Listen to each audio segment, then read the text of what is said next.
Bienvenue sur ce live. J'ai décidé, de faire un live tous les soirs pendant tout le mois, de juin. Voilà, petit défi du mois de juin. Gwen, elle m'a dit: «Tu un ouf de faire ça». Mais je trouve que ça change. J'avais envie de changer un petit peu, de faire, des lives tous les soirs.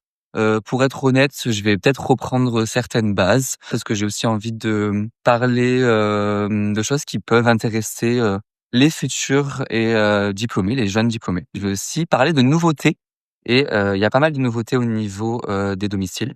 Petit focus sur les ordonnances. Alors, du coup, la nouveauté depuis l'avenant 7, mon chouchou, sur l'ordonnance, vous savez que maintenant, la mention «à domicile», elle est plus obligatoire pour faire et facturer du domicile. OK?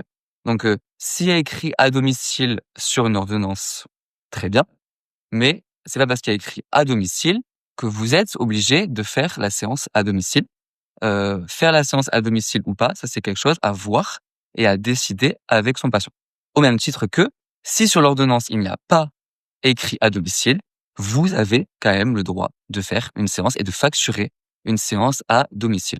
Donc voilà, c'est vraiment une des simplifications de l'avenant Z que je trouve génial. On va parler, là aussi il y a une nouveauté qui va arriver au 1er juillet 2025. On va parler des indemnités de déplacement. Donc, vous savez que quand on va à domicile, on a une indemnité de déplacement. Je connais pas du tout le barème, honnêtement. Et ça, c'est le logiciel qui le calcule. OK? Donc il y a pas grand chose à faire normalement. Sachez qu'une des nouveautés de l'avenant 7, c'est que bon, alors je suis pas un expert en ICA montagne, hein, et d'ailleurs, j'aimerais bien que si quelqu'un s'y connaisse en ICA montagne, j'arrive pas à trouver d'infos sur ça, qu'il me dise un peu comment ça fonctionne et surtout, comment trouver les zones d'ICA montagne parce que j'arrive pas à trouver. Voilà, je suis honnête, hein. Moi, je suis pas du tout en montagne et j'ai eu quelques questions sur ça, donc s'il y a quelqu'un qui s'y connaît, je suis preneur. Voilà, et je développerai ça dans un prochain live ou dans un post.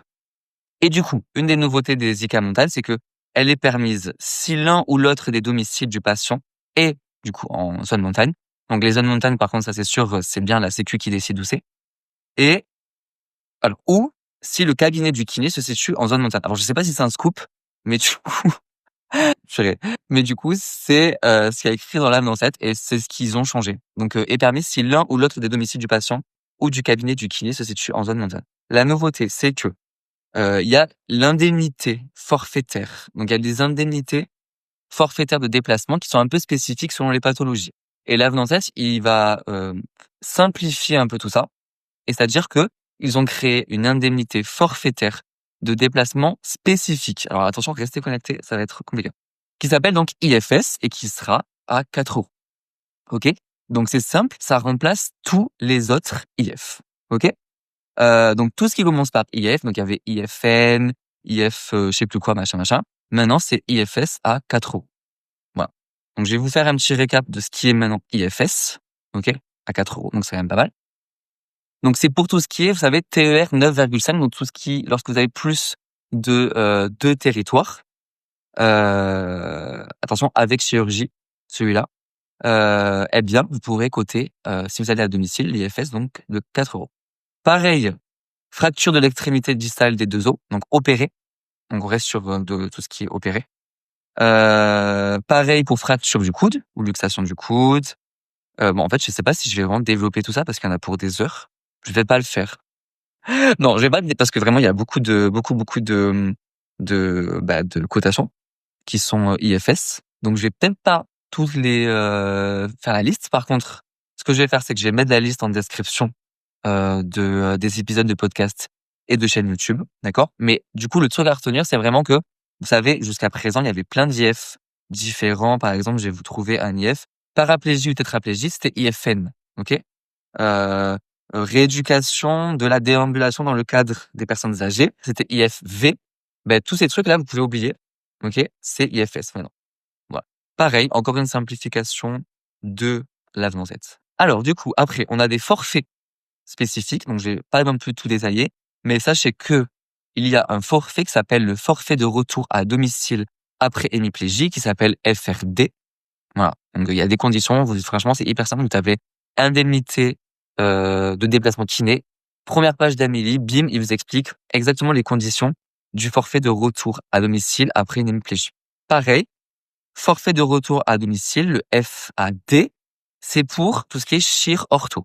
OK? Donc ça, c'est vraiment juste après une hospite, prendre en charge un patient rapidement dans certaines conditions avec, voilà, certains points à respecter pour toucher, ce forfait de retour à domicile. Donc ça, c'était pour les indemnités de déplacement. Je vais faire un petit focus pour le matériel. Donc ça peut surtout intéresser les, jeunes ou les futurs, diplômés ou même, ceux qui font déjà du domicile, si vous voulez, comparer un petit peu nos sacs à dos. Donc du coup, pensez-y, une casquette, des lunettes de soleil et une crème solaire. OK, ça sert toujours. Une gourde, c'est vraiment le b.a-ba, je suis désolé, c'est pour ceux qui font du domicile, mais c'est pas grave. Un truc qu'on ne pense pas trop, bon, maintenant, au jour, d'aujourd'hui, on a vraiment tous nos téléphones sur nous, mais des fois, je me dis: «Bah, vas-y, j'en ai marre d'avoir toujours mon téléphone sur moi, je vais laisser mon téléphone, sur la table», par exemple et on va, faire les exercices dehors. Mauvaise idée. Pourquoi? Parce que, dans le cas, je me souviens qu'un kiné, je sais plus quel kiné, formateur nous avait parlé de ça, mais ça peut arriver qu'un patient fasse un malaise ou une chute, un accident et c'est quand même toujours bien d'avoir son téléphone sur soi, du coup, pour appeler les SAMU plus rapidement. Voilà. Truc bien pour, les domiciles, un oxymètre, donc vous savez le petit capteur pour calculer, du coup, l'O2, OK, dans le sang et aussi ça, je crois que ça calcule la fréquence cardiaque ou le BPM. Voilà. Donc c'est toujours bien d'avoir ça. Par exemple, moi je sais que je l'ai déjà utilisé pour des patients que je trouvais vraiment, très fatigués et tout, voilà. Toujours, cool d'avoir ça. Truc qu'on pense pas. Pour les patients malheureusement qui, voilà, ont de l'incontinence, enfin peu importe, une couche ou quoi, c'est quand même toujours cool d'avoir au cas où dans sa voiture, des masques plus, petit bonus, des huiles essentielles. Donc je vous conseille les huiles essentielles d'eucalyptus et voilà, typiquement les séances où, ça sent vraiment très mauvais, très fort, vraiment c'est pas top. Je vous conseille vraiment ce masque plus les huiles essentielles. Franchement, ça me fait rire de parler de ça, mais vraiment ça dépanne, hein. Ça peut arriver peut-être une fois par an, mais je vous assure que le jour où ça arrive, ça dépanne et pareil du coup, des gants, voilà, des gants. Bon ça, masque et gants pour, la kiné-respi, c'est quand même la base, mais voilà, patient, pas très propre. Coupe-ongles, ça peut toujours servir, voilà, si finalement il se trouve que vous avez les ongles trop longs. Un petit déodorisant, voilà, on sait très bien que 4 heures de domicile, égale, grosse sueur. Une serviette pour la même, raison et alors ça aussi, un truc qu'on ne pense pas du tout, heu, je me souviens très bien de faire des tournées de domicile, sous d'énormes, pluies, sous d'énormes averses et du coup, toujours très sympa d'avoir dans son coffre un sac de sport quoi, où vous mettez en fait des rechanges, mais vraiment les rechanges complètes, hein, c'est-à-dire des chaussures, parce que qui dit grosse, pluie dit chaussures trempées, des chaussettes, vraiment des sous-vêtements, shorts, t-shirts, pantalons, enfin vraiment la totale, histoire que si vous soyez trempé, eh ben, vous puissiez vous changer.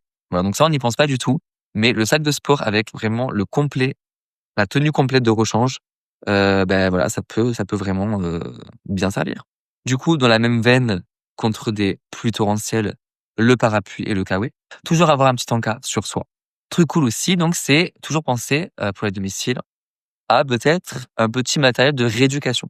Voilà. Quand je dis petit matériel de rééducation, je dis haltère, je dis élastique, je dis tapis de sol, je dis, voilà, des trucs comme ça qui peuvent vraiment, égayer et voilà, faire que vos séances soient pas non plus trop, les mêmes et voilà, travailler votre créativité avec des exos qui changent. Maintenant, je vais parler des structures dans lesquelles on peut bosser lorsque l'on fait des domiciles, OK? Donc quand on fait des domiciles, on peut bosser dans des MAS. Donc les MAS, maisons d'accueil spécialisées. Alors j'ai jamais bossé dans des MAS, mais c'est les maisons qui accueillent des personnes handicapées. Et donc, chose à savoir, si vous bossez chez eux, c'est eux qui doivent vous payer, d'accord?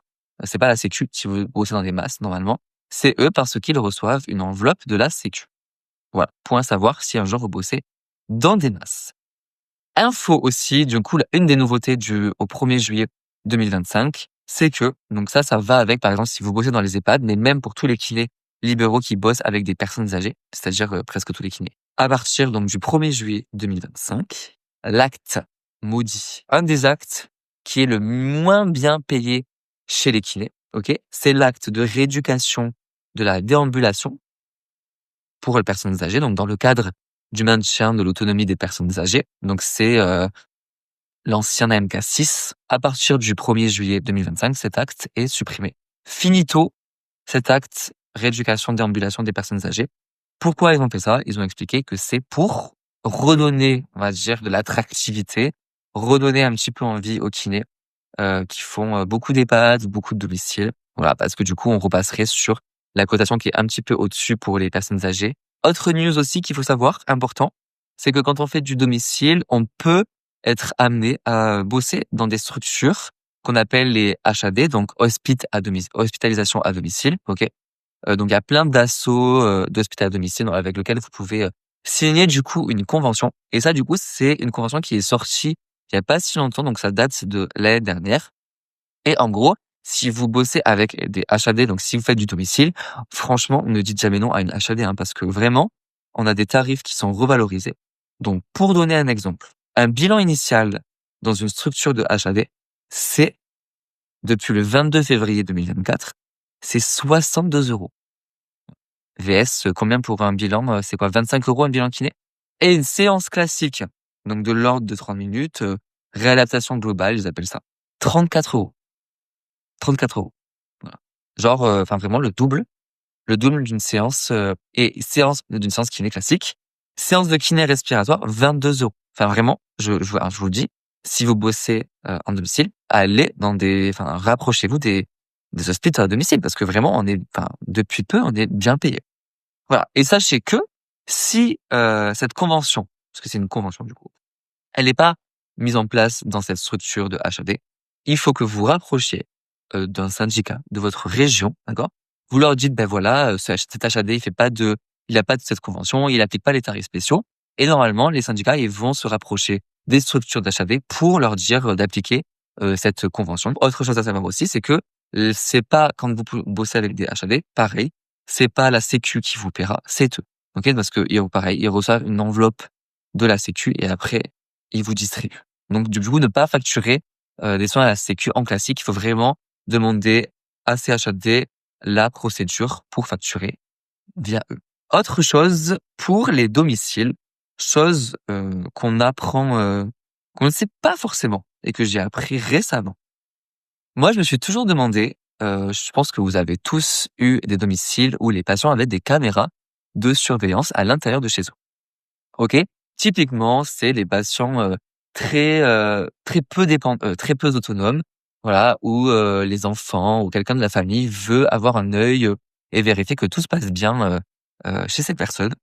Sachez que, OK, toute captation vidéo dans un cadre professionnel nécessite ton consentement éclairé et explicite. Donc, si tu arrives chez une patiente et que tu vois, que la caméra est allumée, tu es en droit de dire que tu ne donnes pas ton autorisation pour être filmé et que si la caméra reste allumée, tu ne pourras pas faire la séance. OK?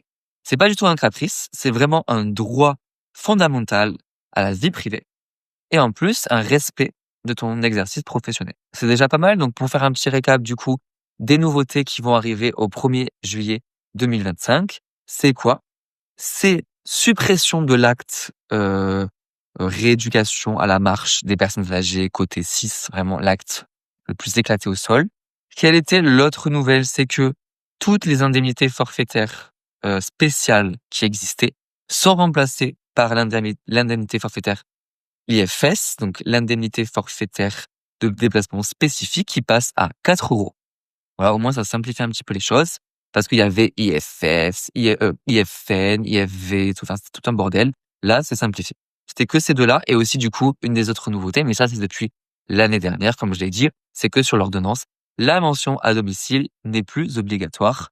Pour la suite, j'ai noté quelques conseils anti-burnout, mais vraiment spécifiques pour l'activité de kiné à domicile. Et ça, c'est pour le prochain live de demain. La suite est dans le prochain épisode. Vous aurez mes conseils anti-burnout parce que c'est vrai que l'activité de kiné à domicile est pas toujours facile à vivre. Pourquoi j'ai fait cet épisode, à domicile? Parce que, j'ai fait ma tournée d'adieu à domicile ce matin parce que voilà, j'arrête, ce poste de libéral. Donc j'ai fait ma tournée d'adieu et donc je me suis dit que j'allais faire un live où je donne toutes les nouveautés et un petit peu des conseils sur, l'activité de kiné à domicile. Cette fois-ci, j'ai décidé arbitrairement de ce sujet de live, mais sachez que pour les prochains lives, vous allez, choisir en fait le sujet tout simplement en story. Donc en fait, chaque matin, voilà, je mettrai, 3 sujets. C'est vous qui voterez pour le sujet dont je parlerai le soir. Voilà, petit défi, du mois de juin, des lives tous les soirs pendant le mois de juin. Merci pour ceux qui ont écouté ou regardé ce live et du coup, je vous dis, à demain soir.